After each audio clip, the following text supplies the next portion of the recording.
नमस्कार, मैं हूं नीलू। तो लगातार इजराइल हमले कर रहा है, लेबनान पर हो या बाकी संगठनों पर हो जो ईरान के प्रॉक्सीज हैं। लेकिन इस बीच अब ईरान का एक बड़ा बयान आ गया है। हालांकि बड़ा सधा हुआ ये बयान है, लेकिन ईरान ने ये साफ कर दिया है कि इजराइल ने ईरान को कम आंका है। अब ये कम आंकने के पीछे किस तरह के तर्क दिए जा रहे हैं ईरान की तरफ से, बातचीत करने के लिए मयंक मेरे साथ जुड़ गए हैं। मयंक, अगर ईरान की बात की जाए, उसकी मीडिया में उनके अंदर जो भी जर्नलिस्ट हैं या जो रिपोर्ट कर रहे हैं, वो बहुत सारी बातें कर रहे हैं। खास तौर पर जो इजराइल ने हमला किया ईरान पर, उसको लेकर कहा यह जा रहा है कि बड़ा कम आंका गया, 4 सैनिक मरे हैं। बड़े हमले की बात इजराइल करता रहा है, लेकिन वैसा कुछ भी नहीं दिखा है। और खास तौर पर जिस तरह से मिसाइल दागे गए, उनको अंदर दाखिल नहीं होने दिया गया। अब वहां के इस पूरे सिस्टम को लेकर भी बहुत चर्चा हो रही है। देखिए नीलू, आप बिल्कुल ठीक कह रहे हो। सोशल मीडिया में इस समय 3 बातों को लेकर चर्चा है। अगर हम देखें कि ये पिछले 1 साल से, पिछले साल 7 अक्टूबर को जो हमले हुए थे इजराइल के ऊपर, उससे 1 साल से जो ये एक प्रकार की लड़ाई चल रही है, इसमें इजराइल को 3 बड़े झटके लगे हैं। एक का जिक्र तो आप कर ही रही हैं, हम उसकी बात करेंगे।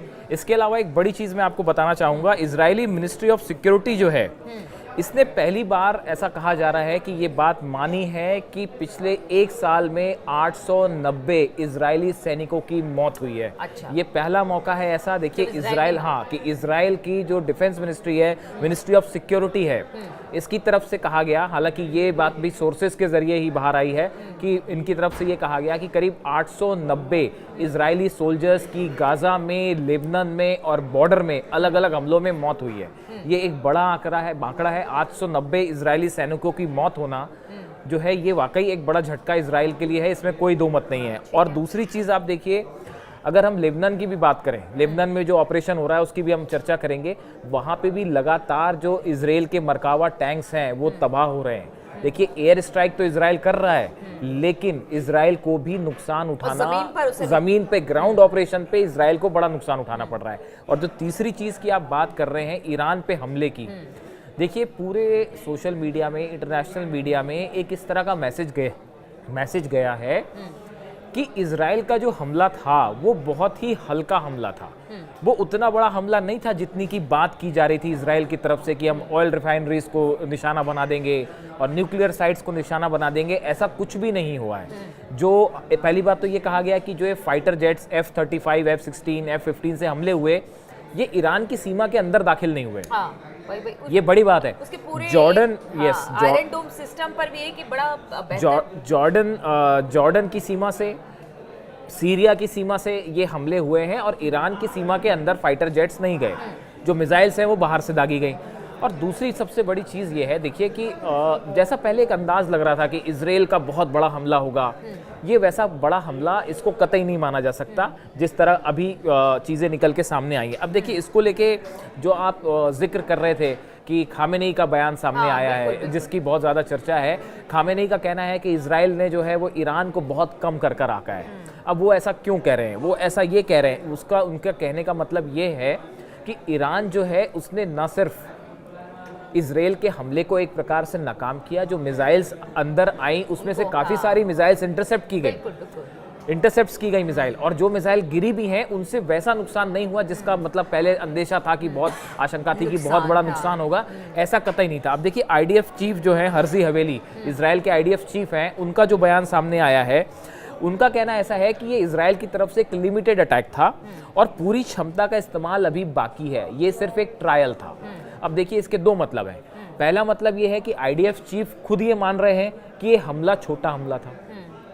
जब IDF चीफ ये कह रहे हैं कि भाई अभी तो हमने अपने, इसके पीछे की क्या वजह आपको लगती है? छोटे हमले से क्या जताना चाहता है? क्या IDF चीफ के बयान का एक बात तो साफ है, वो खुद ही मान रहे हैं कि हल्का हमला था, लेकिन साथ वो ये भी कह रहे हैं कि अभी पूरी क्षमता का इस्तेमाल बाकी है। तो क्या इजराइल एक और हमला कर सकता है ईरान पर?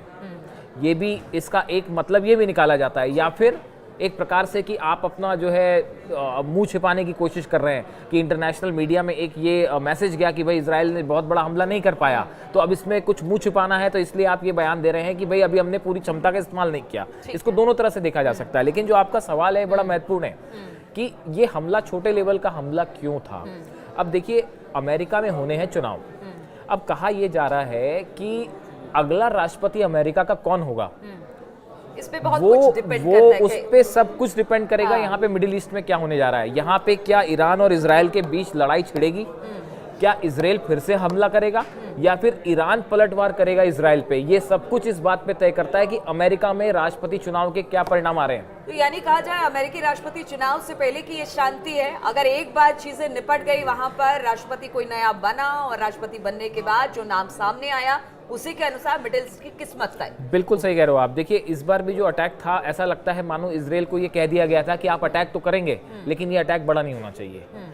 अमेरिका किसी हालत में ये नहीं चाह रहा, फिलहाल जैसे संकेत मिलते हैं, जो वहाँ के फॉरेन मिनिस्टर जो है, डिफेंस सेक्रेटरी हैं, उन्होंने जो बात की, या सेक्रेटरी ऑफ स्टेट्स है, उन्होंने जो नेतन्याहू से और रक्षा मंत्री से इजराइल की बात की, तो ये मैसेज बड़ा साफ था कि जब तक अमेरिका में चुनाव नहीं हो जाते तब तक कोई बड़ा युद्ध नहीं होना चाहिए।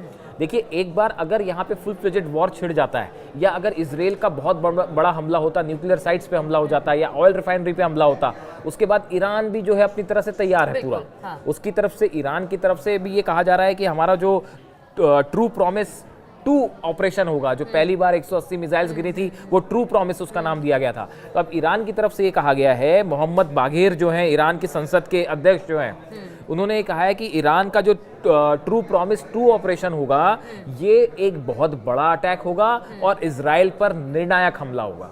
तो देखिए ईरान जो है वो हर तरह से इजराइल को जवाब देने के लिए तैयार बैठा हुआ है। ना सिर्फ मिसाइल्स तैयार हैं, बताया जाता है कि 1000 मिसाइल्स जो हैं वो लॉन्चिंग साइट्स पे रेडी हैं, फाइटर जेट्स रेडी हैं, जो सुरक्षा डिफेंस सिस्टम है वो रूस की तरफ से ऑलरेडी दिया जा चुका है। तो ऐसी स्थिति में ईरान ने भी अपनी तरफ से युद्ध की पूरी तैयारी कर रखी है। अब सवाल यह है कि क्या ईरान पहले जवाब देगा, क्या इजराइल का अगला कोई कदम हो उसके पहले ईरान, या फिर अगले चुनाव तक, अमेरिका के जब तक चुनाव के रिजल्ट नहीं आते तब तक शांति रहेगी। तो इन सब सवालों के बीच में पूरी स्थिति उलझी हुई है। देखिए आपने लेबनान की भी बात की, लेबनान में जो एयर स्ट्राइक्स हो रही हैं, इसमें तो हिजबुल्लाह को ज़बरदस्त हानि हो रही है, क्षति हो रही है। लेकिन आप एक बात देखिए नीलू, कभी भी जब ये डिफेंस जो एक्सपर्ट्स कहते हैं कि एयर स्ट्राइक्स में जो है वो बहुत ज़्यादा लोग मारे नहीं जाते हैं, हिजबुल्लाह के जो लड़ाके हैं उनको तो अगर आप खत्म करना चाहते हैं तो ग्राउंड ऑपरेशन के जरिए ही हो सकता है वो। एयर स्ट्राइक से आपकी फैसिलिटीज तबाह हो जाएंगी, हिजबुल्लाह के जो हथियारों के ठिकाने थे वो तबाह हो गए, जो उनके फाइनेंशियल सपोर्ट्स के सिस्टम थे वो तबाह हो गए, है ना। इस तरह के तो इंफ्रास्ट्रक्चर तबाह हुआ, बिल्डिंग्स हिजबुल्लाह की तबाह हुई। लेकिन जो हिजबुल्लाह के लड़ाके हैं वो अभी भी ग्राउंड पर हैं, और ये इजराइल की डिफेंस फोर्सेस के लिए ग्राउंड ऑपरेशन में एक बड़ी चुनौती है। और यही इसी का परिणाम ये है कि बार बार जो ये खबरें आती हैं कि मरकावा टैंक्स जो वो एंटी टैंक मिसाइल से तबाह किए गए हैं। अभी पीछे हमने खुद ही ने बताया था कि करीब 28 टैंक अब तक तबाह हो चुके हैं। तो ऐसी स्थिति में जो ग्राउंड ऑपरेशन है लेबनान में वो आसान नहीं है। और अब तो ये भी चर्चाएं हैं कि क्या ईरान पर हमले के बाद, जिसको लेकर ये कहा जा रहा है कि ये बड़ा हमला नहीं था, या जो है बहुत छोटे स्तर पे इजराइल ने हमला किया, ईरान का कुछ नहीं बिगाड़ पाया इजराइल, इस तरह की आप देखिए सोशल मीडिया में भरमार चर्चाएं हैं। तो क्या लेबनान से भी क्या इजराइल अपनी फोर्सेस वापस बुलाना चाहता है? देखिए लेबनान में इजराइल का मकसद है एक बफर जोन बनाना, ताकि हिजबुल्लाह के रॉकेट्स इजराइल की सीमा में दाखिल ना हो। जो लोग चले गए हैं इजराइल के अपने अपने इलाके को छोड़कर, वो आ जाए वापस अपनी अपनी जगह पर और वहां पर उत्तर इजराइल में बस जाए। बिल्कुल बिल्कुल सही। तो वो एक उसी मंशा के साथ ये ऑपरेशन हो रहा है, ऑपरेशन चल रहा है। लेकिन ये यहाँ पे जो है आप एयर स्ट्राइक्स तो हो रही हैं, इसमें कोई शक नहीं कि हिजबुल्लाह की तरफ, हिजबुल्लाह के बड़े जो लीडर्स हैं वो मारे गए और बड़ा नुकसान हुआ है। लेकिन ग्राउंड ऑपरेशन कब तक चलेगा? कहा तो ये भी जा रहा है कि हो सकता है कि जल्दी जो है इजराइल अपनी फोर्सेस को वापस भी बुला ले लेबनान से। इस तरह की भी चर्चाएं हैं, इसमें हालांकि कितना सही है पता नहीं। चलिए ठीक है, तो इस तरह की कई सारी चर्चाएं हैं। ईरान ने कहा, इजराइल ने उसे कम आंका, लेकिन वो पूरी तरह से तैयार है। ईरान ने ये बार बार कहा है वो युद्ध नहीं चाहता है, लेकिन अगर इजराइल कोई बड़ा हमला आगे करता है तो फिर उसकी तैयारी पूरी है। इस खबर पर लगातार हमारी नजर बनी रहेगी, आप बने रहिए हमारे साथ।